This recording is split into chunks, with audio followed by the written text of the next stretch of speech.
शांताबाईंच्या नातीच्या पहिल्या बड्डेची पार्टी चालू होती. त्यांची नात आता वर्षाची झाली होती. मुलाने आणि सुनेने त्यांच्या कंपनीमधल्या आणि शेजारच्या लोकांना पार्टी दिली होती. परंतु त्या पार्टीमध्ये अचानक शांताबाईंची सूनबाई अर्चना शांताबाईंजवळ येते आणि जोरात बोलत असते, "काय आई, तुम्हाला अजिबात कळत नाही का? मी तुम्हाला एवढ्या महागातला ड्रेस घालण्यासाठी दिला आणि तुम्ही यावर तेलकट डाग पाडलेत. ड्रेस देण्याच्या अगोदर मी तुम्हाला खूप वेळा समजावलं होतं की या ड्रेसला व्यवस्थित घाला, हा खूप महागडा ड्रेस आहे आणि तुम्ही तर ड्रेस लगेच खराब केला. तुम्हाला तर कपडे घालण्याचे अजिबात मॅनर्स नाही आणि तुम्हाला महागडे कपडे घालण्याचा काही सेन्सही नाही. तुम्ही तुमचे ते ड्रेस घालत जा, तुमची तीच लायकी आहे." शांताबाई घाबरत घाबरत बोलू लागल्या, "मुली, मी काही नाही केलं." समोरून एक मुलगी धावत धावत आली आणि तिचा धक्का लागून माझ्या कपड्यांवर जेवण सांडलं. आपल्या बायकोचा आवाज ऐकून रुपेश देखील तिथे आला. "हे बघ रुपेश, तुझ्या आईने काय केले आज. मी त्यांना इतका महागडा ड्रेस घालण्यासाठी दिला होता, परंतु त्यांनी सगळे जेवण त्यांच्या ड्रेसवर सांडवलं. बघ, त्यांनी माझा ड्रेस किती खराब केला आहे." सगळ्यांच्या समोर रुपेश देखील ओरडू लागला आणि बोलू लागला, "आई, तुला कपडे घालण्याचे अजिबात मॅनर्स नाहीत. घातलेले कपडे जरा व्यवस्थित सांभाळून ठेवायचे. तू तर पूर्ण ड्रेस खराब केलास." आपल्या मुलाच्या आणि सुनेचे ते बोलणं ऐकून शांताबाईंच्या डोळ्यामध्ये अश्रू आले. त्यांनी त्या 12 महिन्यांमध्ये त्यांच्या मुलासाठी आणि सुनेसाठी काय काय केलं होतं. घरामध्ये सकाळपासून ते संध्याकाळपर्यंत एक कामवाली बाईप्रमाणे काम करायच्या. घरातली सगळी कामं करायच्या. स्वतःच्या नवऱ्यापासून दूर राहायच्या आणि हे सगळं त्यांना दिसत नव्हतं. आज जरा माझ्याकडून काय तिचा ड्रेस खराब झाला तर त्यांनी सगळ्यांसमोर मला अपमानित केलं.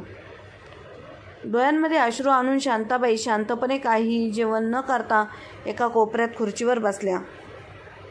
"खरं तर 8 महिन्यांपूर्वी अगं अर्चना, माझा डबा तयार झाला की नाही? लवकर आण, मला कंपनीत जायला उशीर होतोय. आज माझ्या कंपनीमध्ये खूप महत्त्वाची मीटिंग आहे. मी तुला कालच सांगितलं होतं, तरी देखील आज तू जेवण बनवायला इतका उशीर का केलास? जर जेवण झालं नसेल तर ठीक आहे, मी कंपनीमध्ये काहीतरी खाऊन घेतो." शूज घालत रुपेश आपल्या बायकोला अर्चनाला आवाज देत हे सगळं बोलत होता. "फक्त 5 मिनटं थांब, तुझा टिफिन तयार आहे. मी आत्ताच तुला तुझा टिफिन घेऊन येते." किचनमधून टिफिन घेऊन येऊन अर्चना थकून सोफ्यावर बसली. "रुपेश, मला तुझ्यासोबत काहीतरी महत्त्वाचं बोलायचं आहे. मला आता 8वा महिना चालू आहे आणि मला आता ही घरातली कामं करता येत नाहीत. सकाळ सकाळी माझी झोप देखील पूर्ण होत नाही. आपण जरा या घरामध्ये कामवाली ठेवली तर आपले खूप पैसे खर्च होतील. या गोष्टीवर आपण कंपनीतून आल्यावर बोलू. यावर काही ना काही उपाय नक्कीच मिळेल. तू काळजी करू नकोस अर्चना, फक्त एकाच आठवड्याची गोष्ट आहे. आपण काही ना काही असं करू ज्यामुळे तुझे सर्व काम सोपे होऊन जातील आणि तुला खूप आराम देखील मिळेल." अर्चनाच्या डोळ्यांमध्ये चमक आली. ती विचारू लागली, "तू असं काय करणार आहेस?" "तू बघत राहा, माझ्या डोक्यामध्ये एक प्लॅन खूप आधीपासून आहे. फक्त मला तुला तो प्लॅन सांगायला वेळ मिळत नव्हता. परंतु हा आता तो चान्स आहे, त्यामुळे तो प्लॅन आता मी नक्कीच करणार." असं बोलून रुपेश कंपनीत निघून गेला. अर्चना पूर्ण दिवस तिच्या नवऱ्याची वाट पाहत राहिली की तो कधी एकदा घरी येईल आणि माझा प्लॅन त्याला सांगेल. संध्याकाळी रुपेश घरी आला आणि बोलू लागला, "अर्चना, तुला घरातली कामं जमत नाही, त्यामुळे मी विचार करतोय की गावावरून आई आणि बाबांना इथे बोलावून घ्यावं, ज्यामुळे तुलाही घरातले काम करणं सोपं होऊन जाईल. माझी आई तुझी काळजी देखील घेईल." स्वतःच्या सासू सासऱ्यांना इकडे आणण्याबद्दल जेव्हा अर्चनाने ऐकलं तेव्हा तिने तोंड वाकडं केलं.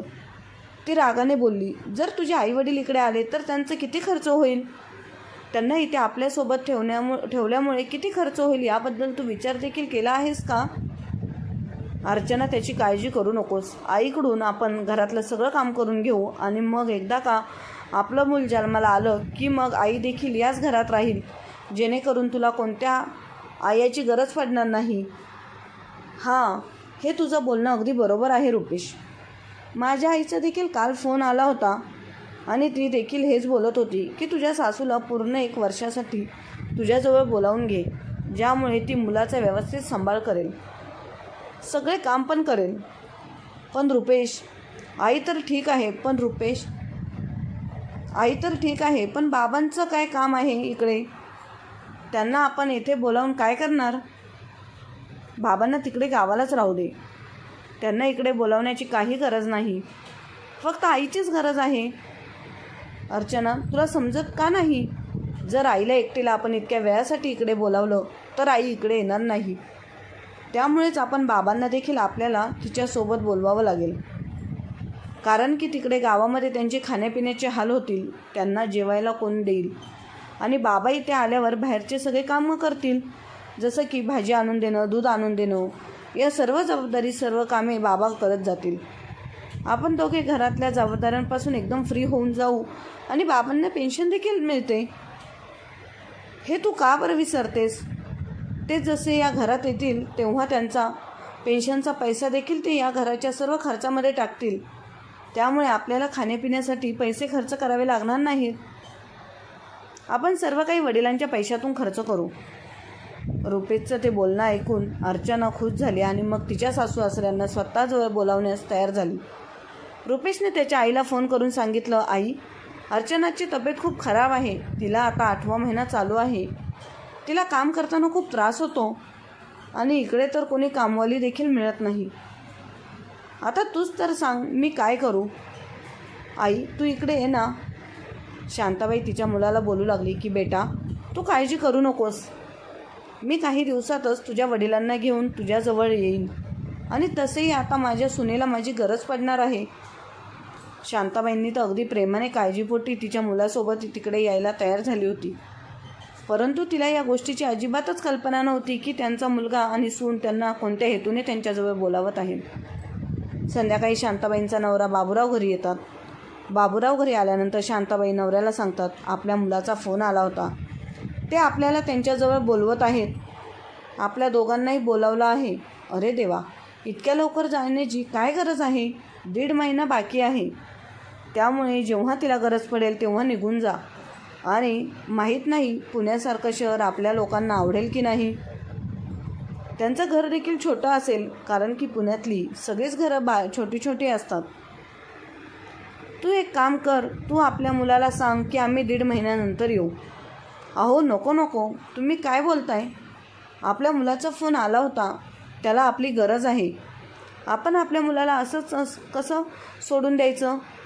मी त्याला नाही म्हणू शकत नाही. मी तर त्याला तेव्हाच हो असं सांगितलं आहे आणि आता आपल्यालाच जावं लागेल. आणि तसंही आपण आपल्याच मुलाजवळ जाण्यासाठी तुम्ही इतका विचार का करताय? ते थोडे ना परके आहेत ज्यासाठी तुम्ही इतका विचार करताय. स्वतःच्या बायकोच्या बोलण्यावर बाबूराव शांत झाले आणि मग आठवडाभरानंतर त्यांच्या मुलाजवळ आणि सुनेजवळ गेले. जेव्हा शांताबाई त्यांच्या मुलाच्या आणि सुनेच्या घरी गेले तेव्हा मुलाने लगेच सांगितलं, आई, तुझ्या सुनेची तब्येत मागच्या 4-5 दिवसापासून खराब आहे. तिला ताप येत होता आणि उलट्या देखील होत होत्या. तेव्हा मी कसा तरी स्वयंपाक केला. आता तू आली आहेस ना, त्यामुळे तू हे किचन सांभाळ आणि बाकीचे पूर्ण घर देखील मी तुझ्या हवाली करतो. मुलाचा इतका प्रेमळ बोलणं ऐकून आईला वाटू लागलं की माझा मुलगा माझ्यावर किती प्रेम करतो, त्याला माझ्याबद्दल किती आपुलकी आहे. माझ्या मुलाने तर घराची पूर्ण जबाबदारी माझ्यावर दिली. हळूहळू शांताबाईंनी घराची पूर्ण जबाबदारी स्वीकारली. त्या पूर्ण घरातील कामं करायच्या. सकाळचा नाश्ता, दुपारचे जेवण, रात्रीचे जेवण, घरातील साफसफाई, भांडी घासणे, कपडे धुणे, सर्व काही शांताबाई एकट्याच करत होत्या. कधीकधी बाबूराव जेव्हा स्वतःच्या बायकोला दिवसभर काम करताना पाहायचे तेव्हा तिला बोलायचे, शांता, एवढी कामं तू स्वतःच्या घरी देखील करत नव्हतीस. इथे तर पूर्ण दिवस कामांमध्ये व्यस्त असते. या कामामुळे तुझी तब्येत खराब करून घेऊ नकोस. त्यावर शांताबाई बोलायच्या, फक्त हे घर जरा व्यवस्थित लावून होऊ देत, हे काम व्यवस्थित होऊ देत माझे, फक्त काही दिवसांची तर गोष्ट आहे. इतक्यात स्वतःच्या खोलीतून अर्चना आवाज देत बोलू लागली, आई, माझ्या चहाची वेळ झाली आहे. तुम्ही मला चहा बनवून देता का? बेटा, जर तुला भूक लागली असेल तर मी तुला फळं कापून देते. अशा वेळेला उपाशी पोटी चहा पिणे चांगली गोष्ट नाही, तुला ॲसिडिटी होईल. त्यावर अर्चना बोलू लागले, आई तुम्ही मला काही शिकवू नका, कधी काय खायचं आणि कधी काय नाही. मी आजकालच्या जमान्यातील सुशिक्षित मुलगी आहे, मला सगळं काही माहीत आहे. मला फक्त चहा प्यायचा आहे. तुम्ही चहा बनवून इकडे घेऊन या. शांताबाईंना त्यांच्या सुनेच्या बोलण्याचा थोडं वाईट वाटलं.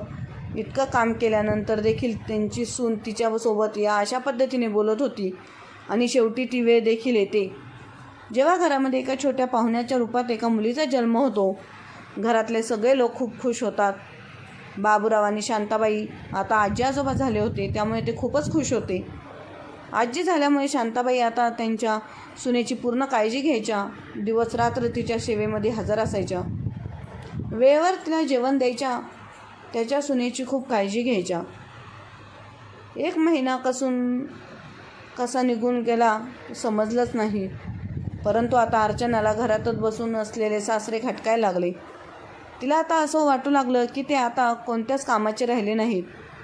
घरातलं सगळं काम ते सासू करते, सासरा तर घरात बसून फक्त काम वाढवतोय. त्याच्यामुळे मला आता त्यांची अडचण वाटते. रुपेश तू असं कर, तुझ्या वडिलांना गावाला पाठवून दे. मला आता त्यांना माझ्याजवळ ठेवायचं नाही. मला फक्त आईचीच गरज आहे, बाबांची नाही. कारण की घरातलं सगळं काम आईच करतात आणि आता तर तुझ्या वडिलांची तब्येत देखील ठीक राहत नाही. माहीत नाही मागच्या महिन्याभरात त्यांना काय झालंय, सारखे खोकत असतात. संध्याकाळी रुपेश त्यांच्या वडिलांच्या खोलीत जातो आणि बोलू लागतो, बाबा मी असा विचार करतोय की तुम्ही काही दिवसांसाठी गावाला जा. का बेटा तू असं का बोलतोस? तुला तुझ्या वडिलांना गावाला का पाठवायचं आहे? शांताबाईने आश्चर्याने विचारलं. अगं आई तुला तर माहितीच आहे की बाबा मागच्या 1 महिन्यापासून सारखे खोकत आहेत. घरामध्ये आपण सगळे लोक राहतो, लहान बाळ देखील आहे. आपल्या घरी इतकं मोठं नाही की आपण एकमेकांना भेटू शकत नाही. त्यामुळे मला भीती वाटते की बाबांच्या या खोकल्यामुळे माझं मुलं आजारी तर पडणार नाही. आणि तसंही लहान मुलांची खूप काळजी घ्यावी लागते. त्यामुळे माझी अशी इच्छा आहे की बाबांनी गावाला निघून जावं. मग बेटा तू माझं देखील तिकीट काढ, मी देखील त्यांच्यासोबत गावाला निघून जाईन. रुपेश जरा चिडक्या आवाजातच बोलू लागला, नाही आई तुला कोणी सांगितलं की तू देखील गावाला जाणार आहेस? तू गावाला जाणार नाहीस, तू इथेच राहशील आणि तुझी गरज तर आता इथे जास्त आहे. त्यामुळे तू विचार देखील कसा करू शकते की स्वतःच्या सुनेला या अवस्थेत सोडून गावाला जावं? शांताबाईंना तिच्या नवऱ्याला एकट्याला गावाला पाठवण्याची अजिबात इच्छा नव्हती. त्यांचं मन तयारच होत नव्हतं आणि खास करून जेव्हा त्यांची तब्येत ठीक नसताना. परंतु मुलगा आणि सून शांताबाईंना गावाला जाऊ देत नव्हते. फक्त वडिलांनाच गावाला पाठवत होते. बाळ वर्षाचं झाल्यानंतर अर्चना आणि रुपेशने त्यांच्या मुलीच्या पहिल्या वाढदिवसाची एक पार्टी ठेवली होती, जिथे त्यांनी त्यांच्या कंपनीमधल्या लोकांना, मित्रांना, शेजारच्या लोकांना सर्वांना त्या पार्टीमध्ये बोलावलं होतं. पार्टीच्या दिवशी शांताबाई तिच्या सुनेजवळ येते आणि बोलते, बेटा माझ्याजवळ कोणताही चांगला ड्रेस नाही. जर तुझ्याजवळ एखादा चांगला ड्रेस असेल तर मला घालण्यासाठी दे. जे काही ड्रेस मी गावावरून घेऊन आले होते ते तर या वर्षभरामध्ये घालून घालून खूप खराब झाले आहेत. माझ्याजवळ एकही चांगला ड्रेस नाही. आई माझे सगळे ड्रेस खूप महागडे आहेत आणि मी खूप सांभाळून माझे ड्रेस घालते. परंतु तुम्ही बोलताय तर ठीक आहे, मी माझा एक ड्रेस तुम्हाला देते. पण तुम्ही याची काळजी घ्या की महागड्या ड्रेसवर कसले डाग लागता कामा नये, कारण की माझे ड्रेस नेहमी ड्रायक्लिनिंगला देते. ठीक आहे बेटा, मला तुझी सर्वात महागडा ड्रेस देऊ नकोस, साधाच एखादा दे, मी तो घालेन. अर्चनाने तिच्या कपाटातून एक ड्रेस काढला आणि तो फेकत सासूला बोलू लागली की हा घ्या ड्रेस आणि घाला. असा ड्रेस तुमच्या आयुष्यात कधी तुम्ही घातला पण नसेल, जो तुम्ही आज घालणार आहात. सुनेचे ते बोलणे ऐकून शारदा त्यांना खूप वाईट वाटलं. आता तर त्यांचं सुनेनं दिलेला ड्रेस घालण्याचं मनच नव्हतं, परंतु काय करणार. तिने तिचं पूर्ण बॅग शोधून काढली, ज्यामध्ये काही चांगला ड्रेस नव्हता. त्यामुळे नाईलाजाने त्यांना तो ड्रेस घालावा लागला. संध्याकाळ झाल्यावर सगळे पाहुणे यायला सुरुवात झाली. कोण डान्स करत होतं तर कोण जेवत होतं. परंतु शारदाताईंना त्यांच्या नवऱ्याची खूप आठवण येत होती. जर त्या पार्टीमध्ये त्यांचा नवरा देखील असता तर किती बरं झालं असतं. मी इकडे एवढं चांगलं जेवण जेवते आणि माझा नवरा तिकडे सुकं बनवून काहीतरी खात असेल. आता बास झालं, मी माझ्या मुलांसोबत बोलेन. मला इथे येऊन 1 वर्ष झालं आहे आणि आता नात देखील मोठी झाली आहे. आता तर मी मुलाला माझं गावाला जाण्यासाठी तिकीट काढायला सांगेन. इतक्यातच एक लहान मुलगा त्यांच्या टेबलला धडकला, ज्यांच्यामुळे टेबलवर ठेवलेली जेवणाची प्लेट शांताबाईंच्या ड्रेसवर पडली आणि त्यामुळे त्यांच्या ड्रेसला तेलकट डाग लागले. त्यानंतर सून आणि मुलगा दोघेही सर्व लोकांच्या समोर स्वतःच्या आईला अपमानित करतात. शांताबाई स्वतःच्या मुलाकडून आणि सुनेकडून ते खडे बोल ऐकून शांतपणे एका कोपऱ्यात बसून राहतात. त्यांच्या डोळ्यांमध्ये अश्रू आलेले असतात. तेव्हा त्या वेळेला दोष देत असतात. जेव्हा त्यांनी सुनेकडून घालण्यासाठी ड्रेस घेतला होता, आता तर त्या पूर्ण पार्टीमध्ये शांताबाईंच्या घशाखाली एक घास देखील उतरत नव्हता. पार्टी झाल्यानंतर त्या घरी आल्या. त्यांनी सुनेचा घातलेला ड्रेस काढला आणि एका साईडला ठेवून दिला आणि मग त्या सुनेला बोलू लागल्या, सुनबाई, मी उद्या ड्रेस धुईन आणि मग धुवून स्वच्छ करून तुला देईन. तेव्हा अर्चना जोरात ओरडत म्हणाली, माझा ड्रेस धुण्याची हिंमत देखील करू नका. सगळा कलर मिक्स होईल. माझा ड्रेस घरी धुण्यासाठी नसतो. मी माझा ड्रेस घरी कधीच धुत नाही. ड्रेस धुण्यासाठी मी 500 रुपयांचा खर्च करते. माझे ड्रेस धुण्यासाठी 500 रुपये खर्च करावे लागतात. तुम्ही 500 रुपये काढून द्या. मी उद्या त्या ड्रेसला ड्रायक्लिनिंगला पाठवीन. काय सुनबाई, ड्रेस धुण्यासाठी 500 रुपये? त्या 500 रुपयांमध्ये तो एक नवीन ड्रेस येईल, शांताबाई सुनेला म्हणाल्या. हो, पण मी तुमच्यासारख्या भिकाऱ्यांसारखे ड्रेस घेत नाही. शांताबाईंचं त्या घरामध्ये आता अजिबातच मन लागत नव्हतं. त्यांना वाटत होतं की आता मी कधीही एकदा माझ्या गावाला परत जाते. एके दिवशी सुनबाई आंघोळीसाठी गेली होती. सुनबाईंचा फोन ड्रेसिंग टेबलवर होता. शांताबाईंनी त्यांच्या छोट्या पर्समधून एक जुनी पुराणी चिठ्ठी बाहेर काढली आणि तिच्या नवऱ्याला फोन केला.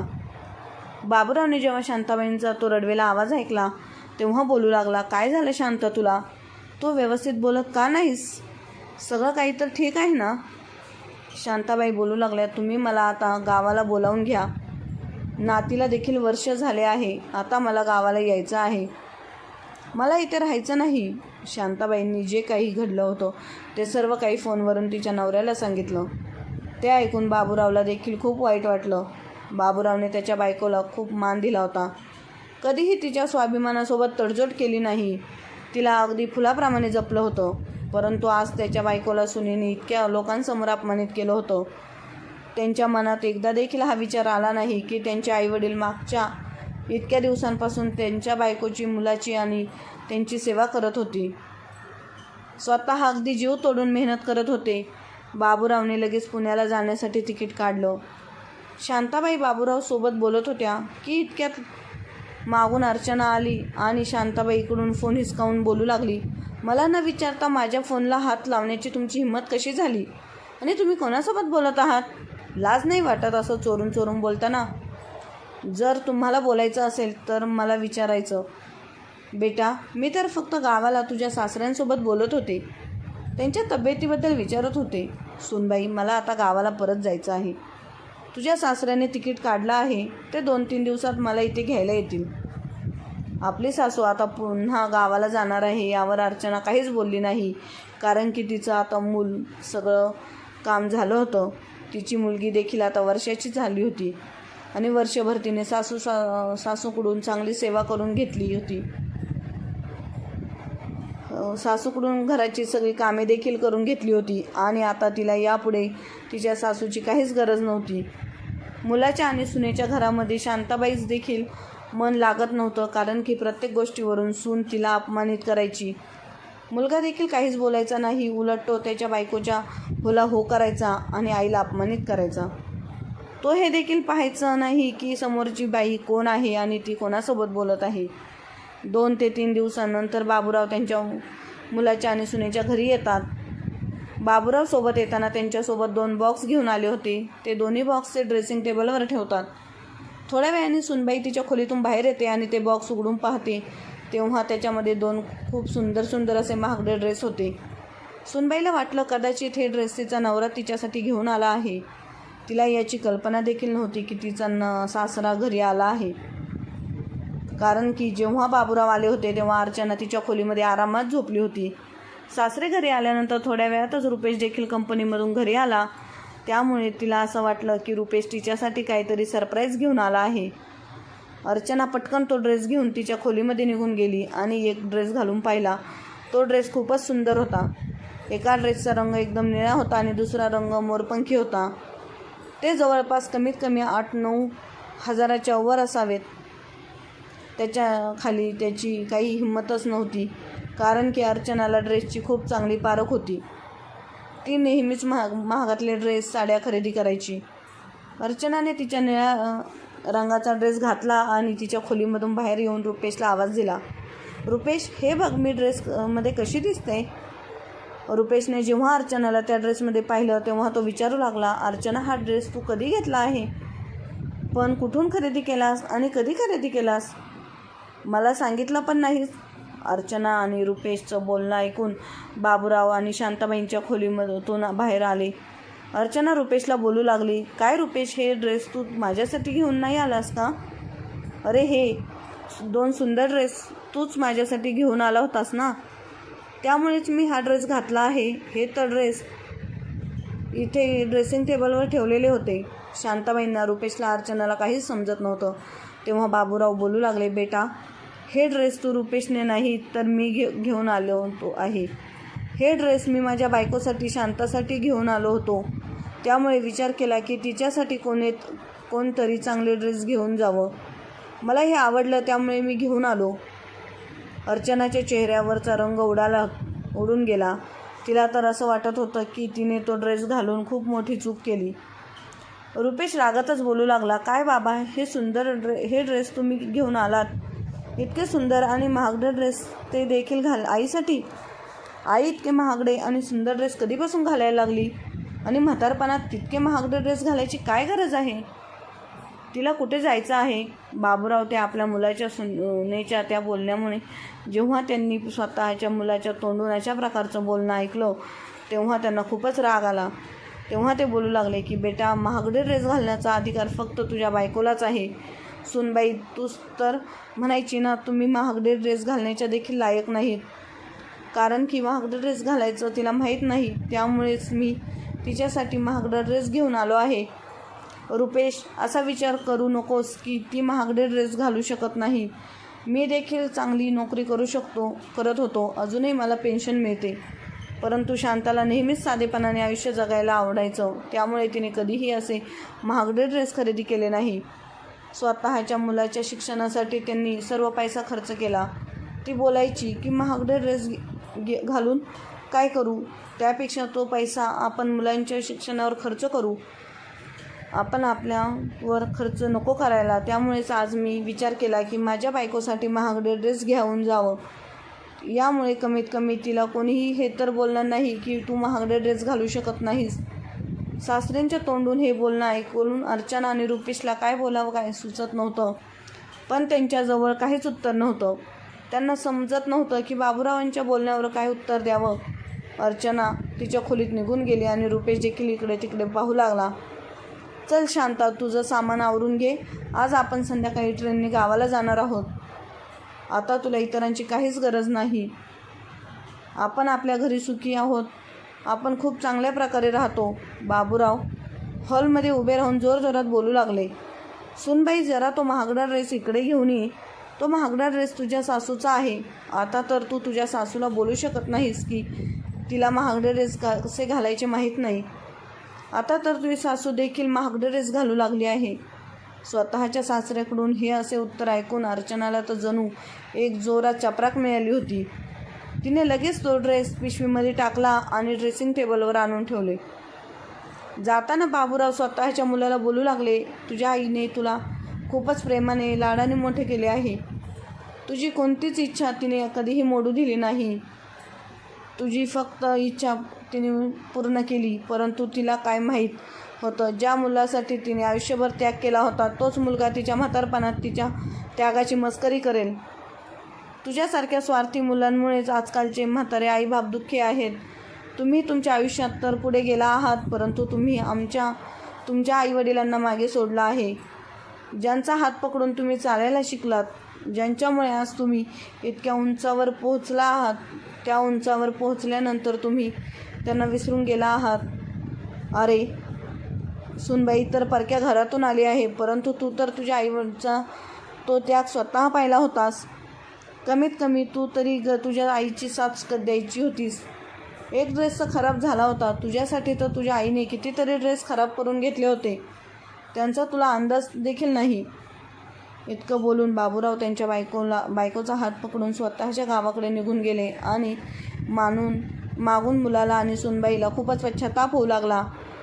खरं तर त्यांना यानंतर स्वतःच्या चुकीची जाणीव झाली आणि मग त्यानंतर त्यांनी खूप वेळा त्यांच्या आईवडिलांना फोन करण्याचा प्रयत्न केला, परंतु बाबूराव त्यांच्या सुनेचा आणि मुलाचा फोन उचलत नव्हते.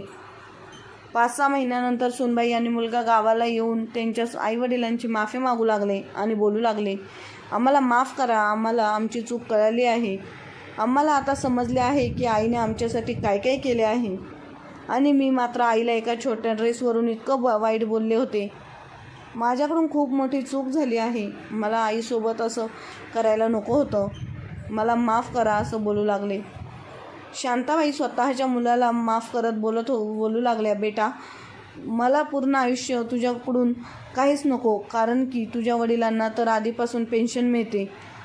तू असं कधीच विचार करू नकोस की तुझ्याकडून पैशाची आशा ठेवते. तुझ्या वडिलांना जी पेन्शन मिळते त्या पैशातून आम्ही आमचं म्हातारपण तर अगदी आरामात घालवू शकतो.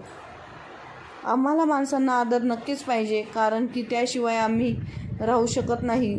जर तुम्हाला आमच्या सोबत नातं टिकवायचं असेल तर तुम्ही नेहमीच तुझ्या आईवडिलांचा सन्मान कर.